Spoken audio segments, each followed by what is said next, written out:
Tapi kali ini kita mau belajar tentang konseling pranikah. Konseling pranikah itu penting. Kali ini kita akan belajar arti pernikahan. Topiknya adalah tidak ada keluarga yang sempurna.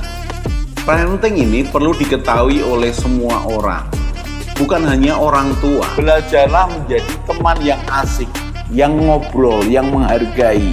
Family unboxing. Membongkar keluarga.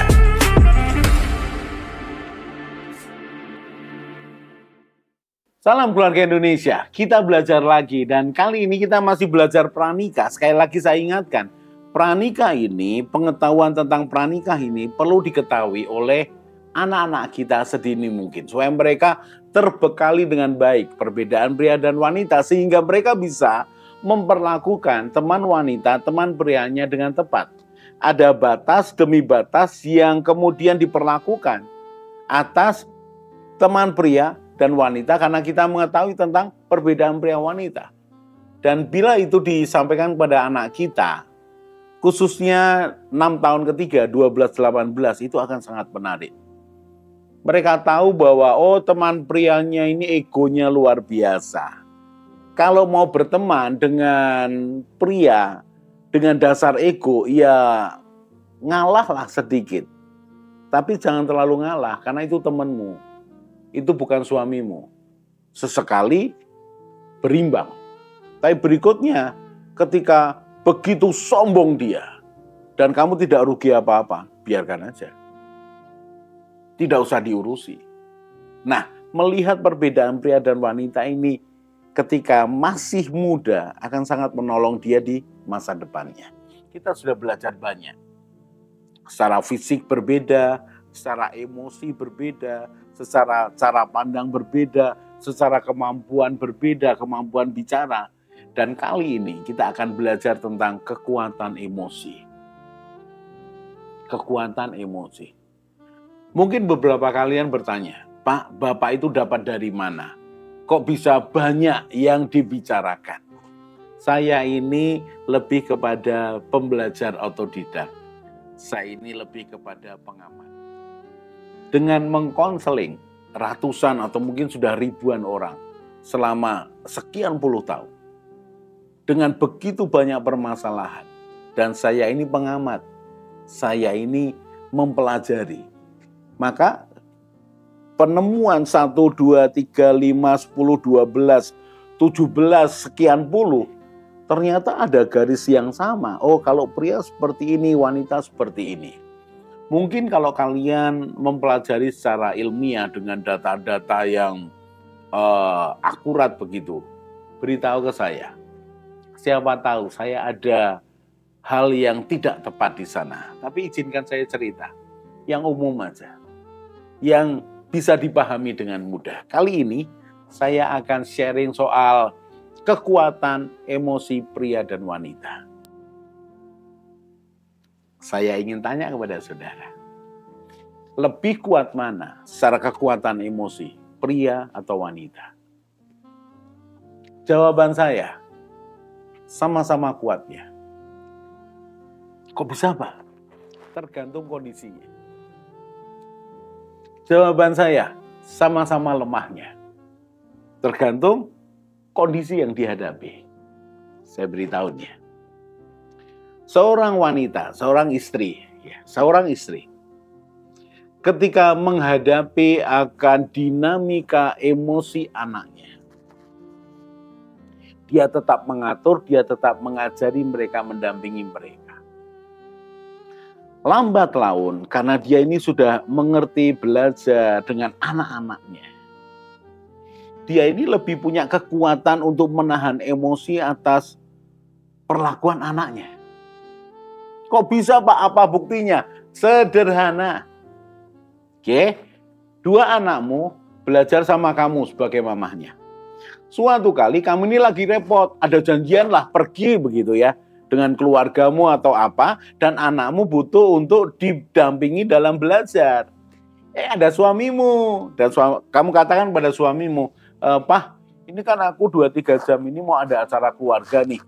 Dan kamu kan di rumah, tolong temani anak-anak belajar ya. Apa yang terjadi? Apa yang terjadi? Suamimu frustasi. Kenapa? Karena anakmu bantah, anakmu nggak nurut. Dan membuat dia frustasi. Papahnya frustasi ngajari anaknya. Dan anaknya frustasi. Mengapa? Diajari orang yang ternyata emosional. Aku pikir papa ini sabar. Ternyata emosi aja. Salah satu bukti bahwa wanita punya kekuatan di titik itu. Di titik emosi, menguasai emosi dengan anak-anaknya, dia punya kekuatan. Kita lihat perbedaannya dalam hal pekerjaan, dalam hal menghadapi orang lain, karena urusan pekerjaan. Sang suami terbiasa menghadapi apa? Menghadapi anak buah. Anak buah dia pimpinan. Terbiasa mengatur mereka, memberikan arahan kepada mereka. Terbiasa menekan mereka. Dan anak buahnya ini terbiasa nuruti dia sebagai pimpinan. Kenapa? Bosnya bapak masalahnya. Sehingga sang suami ini terbiasa untuk apa? Mengatakan sesuatu dituruti. Mengatakan sesuatu dituruti. Mengatakan sesuatu dituruti. Itu membangun akan jiwanya. Aku ini pemimpin. Aku ini bisa mengatur. Dan anak buahnya pun menurut. Ada sedikit diskusi. Tapi apapun yang diputuskan oleh bosnya ini dituruti. Memunculkan kekuatan baru. Ketika apa? Ketika suatu kali sang ayah, sang suami ini berhadapan dengan perbedaan, kecurangan, kemudian segala tantangan di pekerjaannya. Dia pun belajar bahwa aku ini tidak bisa semena-mena. Dia mulai bergeser cara pandangnya, aku tidak bisa otoriter.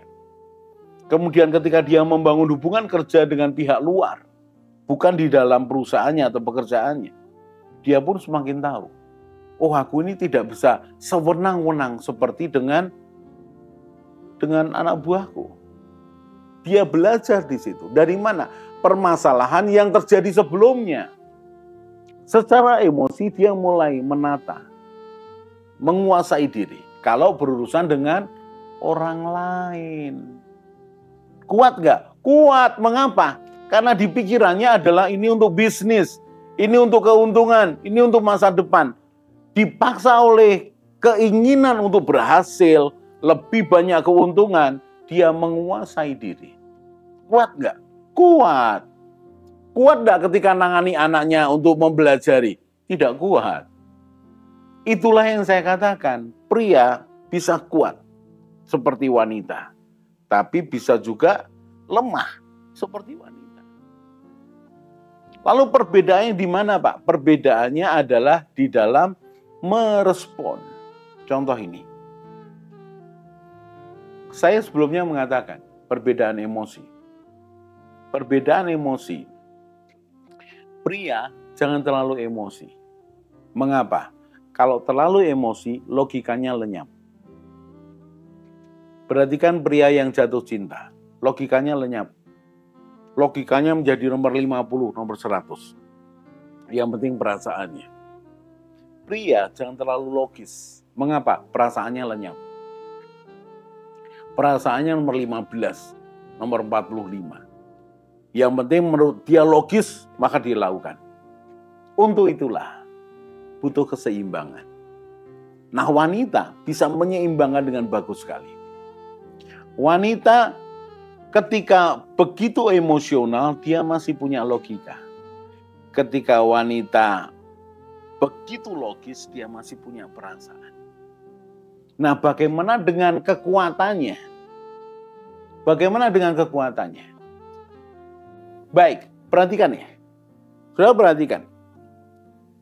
Respon wanita dan respon pria berbeda. Tergantung apa? Tergantung pelatihannya. Tergantung dia menghadapi siapa. Seorang pria, apakah dia kuat secara emosi menghadapi masalahnya? Kuat. Kalau bicara soal keuntungan, soal posisi pemimpin, dia menguatkan diri.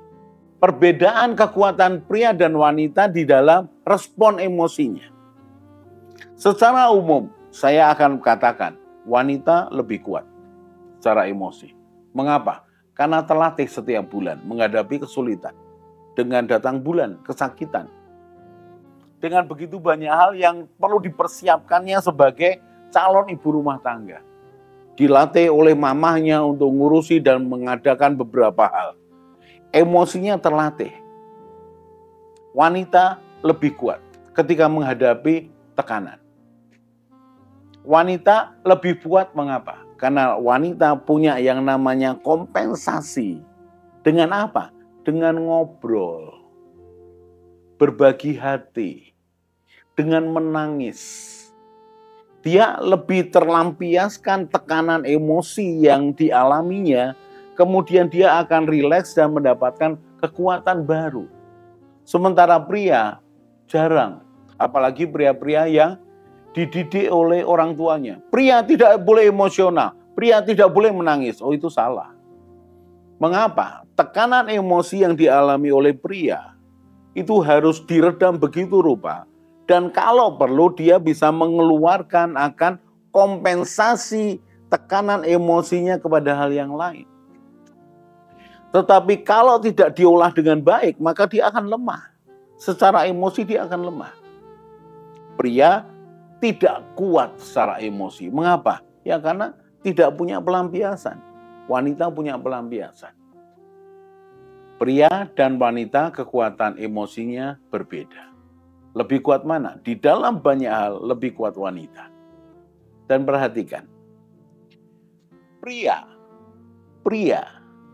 di dalam perjalanannya sebagai suami, sebagai ayah, sesekali akan muncul sifat kekanak-kanakannya.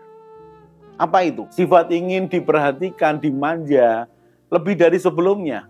Muncul berapa lama? Ya muncul hanya sekian menit.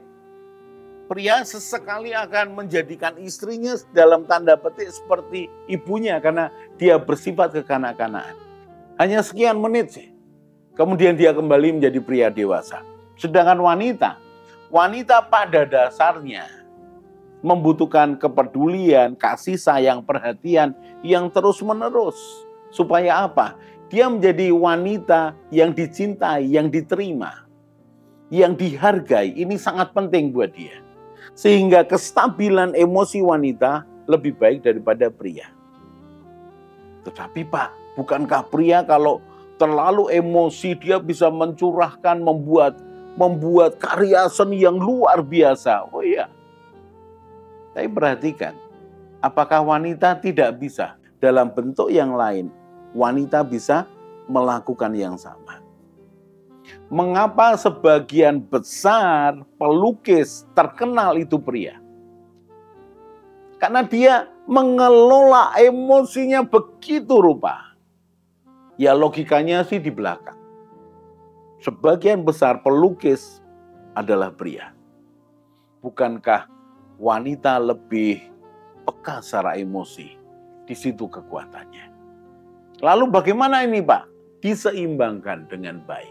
Kekuatan emosi dan pria punya potensi yang sama untuk kuat atau lemah. Jadi diseimbangkan. Kita akan lanjutkan di segmen berikutnya. Salam keluarga Indonesia.